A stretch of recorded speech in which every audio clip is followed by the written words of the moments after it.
Добрый день, дорогие друзья! Вас приветствует Центр детского чтения Национальной библиотеки имени Ахмед Заки Валиди Республики Башкортостан.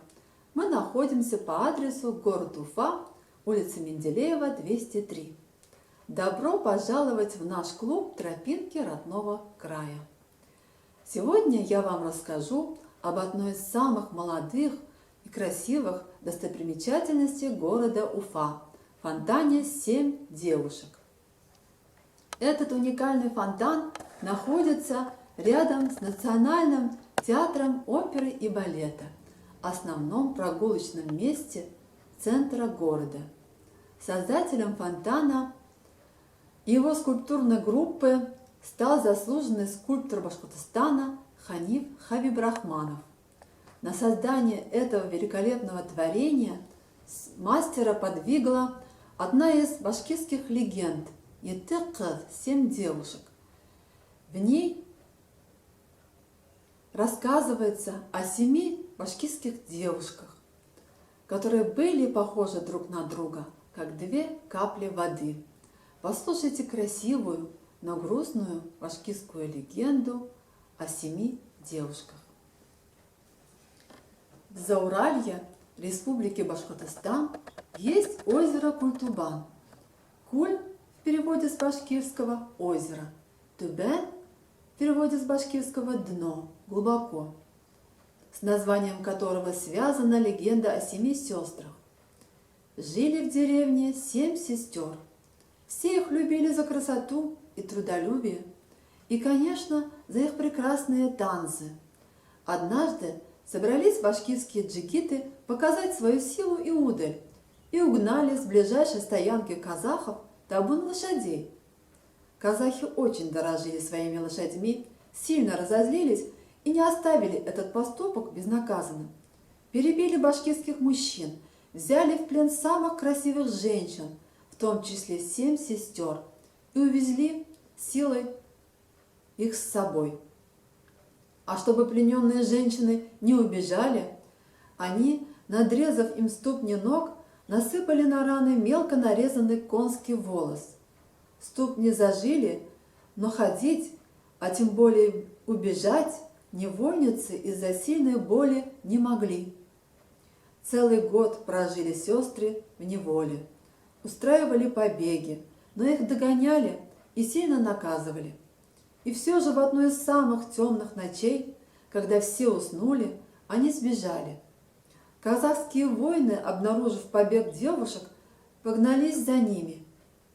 Девушки добежали до озера, а там уже навстречу скакали им на выручку башкирские джигиты.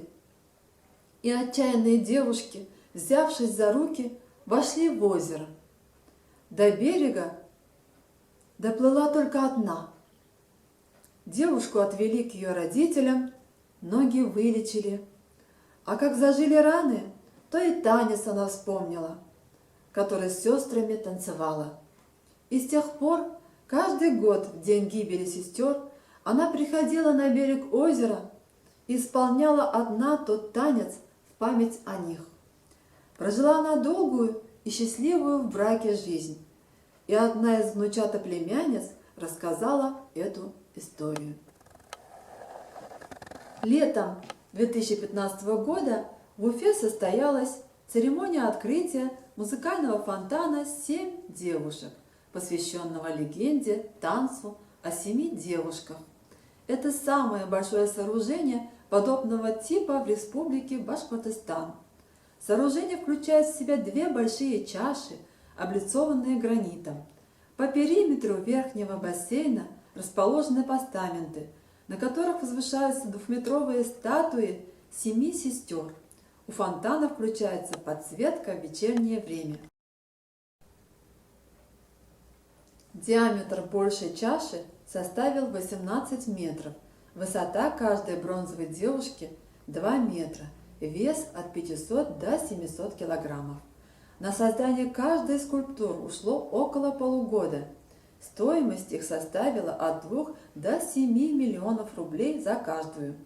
Фигуры девушек отлиты из бронзы и окружают чашу фонтана Именно они являются главными элементами композиции фонтана. Натурщицами для скульптур стали участницы академического ансамбля народного танца имени Файзи Гаскарова. В репертуаре хореографического коллектива есть танец «Етекыз». Именно они вдохновили художника на создание фонтанной группы. Каждая красавица одета в башкирский национальный костюм, и каждый вечер, когда над городом опускается ночь, вокруг фонтана зажигается искусственная подсветка и звучит музыка. Создается ощущение, что девушки танцуют прямо на воде. Этот фонтан считается самым большим в городе Уфе. Благодарная публика не устает удивляться таланту скульптора, мастерству строителей, красоте фонтана в историческом центре башкирской столицы. Спасибо за внимание.